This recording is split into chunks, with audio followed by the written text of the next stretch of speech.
We run Jamesport Farm Brewery on Long Island, New York.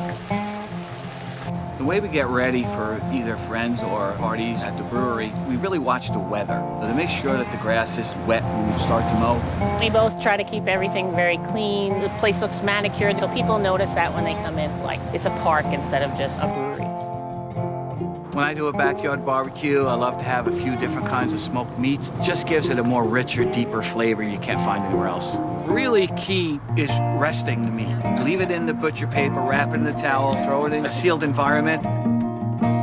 I have a knack for planning events and parties for people, so it was natural for us when we had the brewery for me to take that role on. I hear it so many times. They're like, I just love being here. The vibe is just so cool.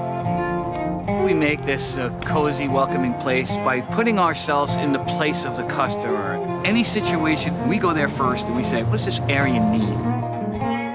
This year, we have stepped up our game with live bands. We hire local bands, and we feel like we're supporting the community. When they come and they play the kind of music that I play, I'll jump in with the band. Melissa will jump in sometimes. The customers get a real kick out of it. They don't expect that.